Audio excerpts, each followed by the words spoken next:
ஹரே கிருஷ்ணா. அறியாமையின் இருளில் நான் பிறந்திருந்தேன்.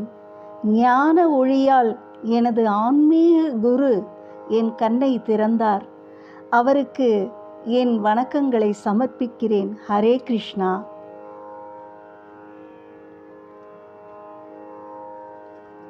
வணக்கம் ஜெய ஸ்ருதிலயா ஃபேமிலி. இன்று நாம் மிகவும் உன்னதமான நூலை பற்றிய விளக்கங்களை பார்ப்போம். பகவத்கீதை கீதோபனிஷத் என்று அறியப்படும் வேத இலக்கியங்களில் மிக முக்கியமான உபநிஷதமான இந்த நூல் வேத ஞானத்தின் சாரமாகும்.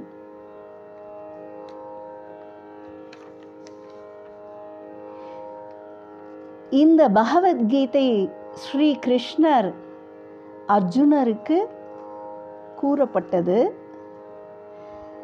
அந்த பகவத்கீதையினுடைய 4வது அத்தியாயத்தில் பகவான் ஸ்ரீ கிருஷ்ணர் கூறுகிறார், பகவத்கீதை என்னும் இந்த யோக முறை முதலில் சூரிய தேவனுக்கு சொல்லப்பட்டதாகவும், இரண்டாவதாக சூரிய தேவன் அதை மனுவுக்கும், மூன்றாவதாக மனு இக்ஷவாகுக்கும் விளக்கியதாகவும் பகவான் அர்ஜுனனுக்கு கூறுகிறார்.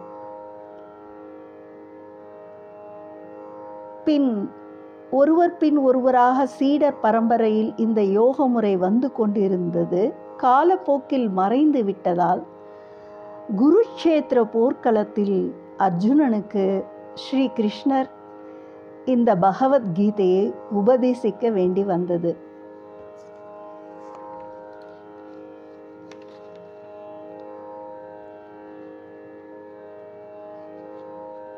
பகவத்கீதை என்றால் என்ன? பௌதீக நிலையின் அறியாமையில் இருந்து மனித குலத்தை விடுவிப்பதே பகவத்கீதையின் நோக்கமாகும். குருக்ஷேத்திர யுத்தத்தில் போர் புரிவதில் அர்ஜுனனுக்கு சிரமம் இருந்தது போலவே ஒவ்வொரு மனிதனும் பலவிதங்களில் சிரமத்தில் இருக்கிறான்.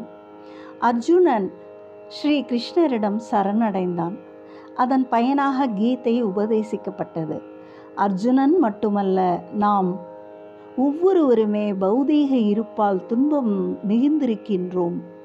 நமது நிலையே நிலையற்ற சூழ்நிலையில் அமைந்துள்ளது. வாழ்க்கையின் உண்மை நோக்கத்தை மனிதன் மறக்கும்போது அதை மீண்டும் நிறுவவே முக்கியமாக பகவான் ஸ்ரீ கிருஷ்ணர் தோன்றுகின்றார். மேலும் இந்த பகவத்கீதையில் முக்கியமாக என்ன சொல்லப்பட்டிருக்கிறது என்றால், முதலாவதாக இறைவனுடைய விஞ்ஞானமும், இரண்டாவதாக ஜீவராசிகளின் அல்லது உயிர்களின் உண்மை ஆதார நிலையும் விளக்கப்பட்டிருக்கின்றது.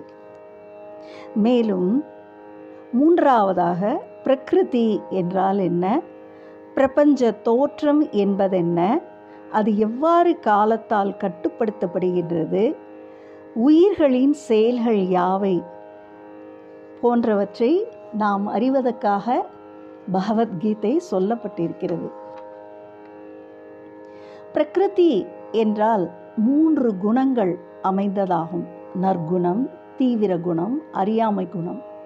அதாவது சத்வ, ரஜோ, தமோ குணங்கள்.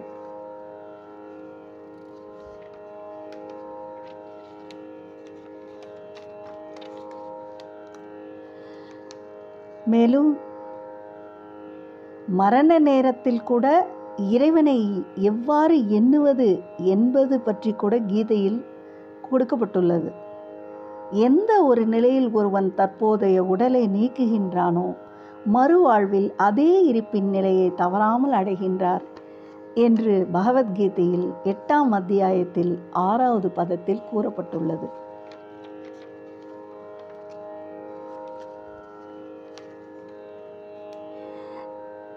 மேலும் பகவான் கூறுகின்றார், அர்ஜுனா, நீ எப்போதும் என்னை பற்றி எண்ணுவாய். அதே சமயத்தில் நீ உன் கடமையை தொடர்ந்து போர் புரிய வேண்டும்.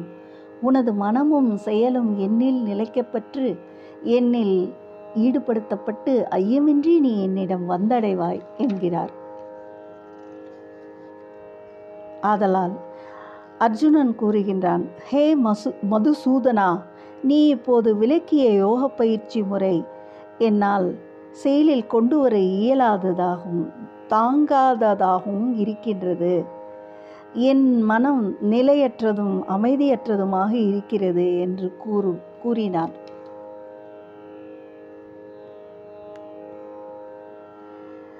அப்பொழுது ஸ்ரீ கிருஷ்ணர்,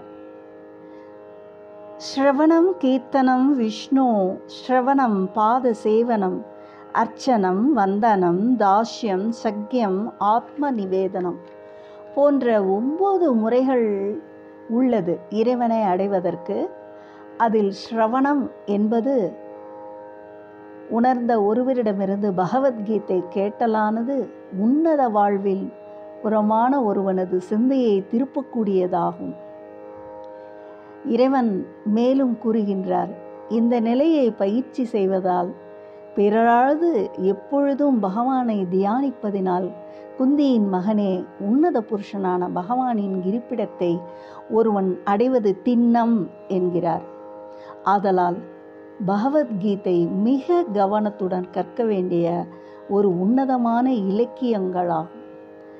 எல்லா விதமான பயத்திலிருந்தும் ஒருவனை அது காப்பாற்றக்கூடியது. மேலும் பகவத்கீதை 18 அத்தியாயங்கள் உள்ளது.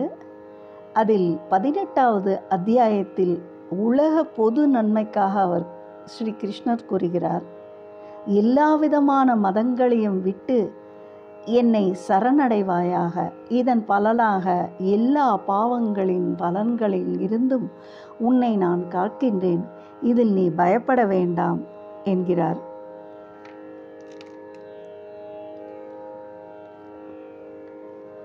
ஆதலால் பரமபுருஷ பகவானே கீதையை உபதேசிப்பதினால் வேற எந்த வேத நூலையும் படிக்க வேண்டிய அவசியமே இல்லை. தொடர்ந்து கவனத்துடன் கீதையை கேட்கவும் படிக்கவும் செய்வது மட்டுமே தேவை.